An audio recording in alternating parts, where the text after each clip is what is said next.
السلام عليكم. أعوذ بالله من الشيطان الرجيم. بسم الله الرحمن الرحيم. والصلاة والسلام على رسولنا محمد سيد الأولين والآخرين. مدد يا رسول مدد يا سعادة أصحاب السنة مدد يا شهيد الرسول وما شاء الله فاز درسان شيخ محمد عن الحقان والحفظ طريقتنا الصحبة والخير في الجميع. بسم الله الرحمن الرحيم. شهر رمضان الذي أنزل فيه القرآن هدى للناس وبينات من الهدى والفرقان. صدق الله العظيم. Mübarek Ramazan ayı Allah'ın sevdiği aydır. Tabii onun fazileti, yapılan ibadet Allah indinde hesapsız verilir. Hesapsız verilir. Onun için ne kadar hayır yapmaya, ibadetinizi yapabilirseniz yapsın insan. Yapamazsa bile niyetle ben niyet ettim. Bu bütün Ramazan'ı Allah Azze ve Celle'nin istediği gibi olsun. Bizim taksiratımız çoktur. Yapabildiğimiz kadar yapalım. Allah niyetimize göre versin. Odur mühim olan. Bazı insanlar fazla yapar, bazı az yapar. Mühim olan Allah Azze ve Celle'nin rızasını kazanmak. Her şeyde Allah rızasını kazanmaya niyet edersen o niyetle amelin az olsa bile Allah'ın indinde tam verilir. Allah Azze ve Celle Ekrem'in cömertlerin en cömerti, ufak tefek şeylere bakmaz. Ama işte bazen şeylere de dikkat etmek lazım. Oruç tutarken ne zaman tutacak, ne zaman bırakacak diye onu yapar. Bazı insanların kafalarını karıştırıyorlar. Hatta bizim duyduğumuz güneş çıkana kadar yenir derler, diyen şeyler var. Bilmem imsak vakti şuydu buydu diye. Onun için ona biraz dikkat etmek lazım.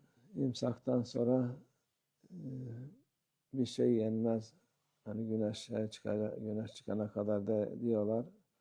Bazı bir de alim de çıkıp konuşur. Onlar alim değil, onlar cahildir. Sen koca Ramazan'ı 5 dakika, 10 dakika için bozmaya gerek yok. Allah Azze ve Celle'nin buyurduğu odur. Allah'ın gösterdiği şey uyulması lazım olan şeydir. Tabii işte bu mühim olan bu. Öteki yapılacak şeyler niyetle olur da bu şeye dikkat etmek lazım.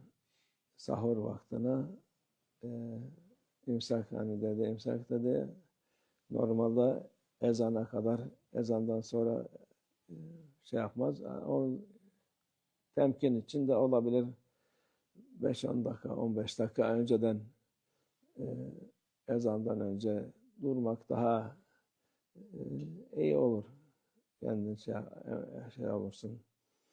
Yok yapmadın. Madem tayin etmişler, muvakkit vardı eskiden. Muvakkit dedi, vakti ayarlayan, hesap eden, ne zaman sahur olur, ne zaman imsak olur, imsak dediği şeydir. En son yemek ondan sonra olmaz diye ezan vakitlerini, sabahı, öğleni, ikindi hepsini vakitler vardı. Şimdi yok ama şey var, artık takvimler var. Ona göre ayarlanmış. Eskiden o olmadığı için o olsa zaten vakit olsa gene de daha güzel olacak ama o yoktur diye ne yapalım? Şeye tabi oluruz inşallah. Ama dediğimiz gibi şey yapmak isteyen varsa temkin olarak 5 dakika, 10 dakika önceden şey yapsın, niyet etsin, oruç tutmaya, ondan sonrasını yemesin. Allah rızası için bir 5 dakika yemese bir şey olmaz. Onun için buna dikkat etmek lazım. Kalanı da dediğimiz gibi e, vaktine riayet ettikten sonra hepsi makbul ibadetlerdir.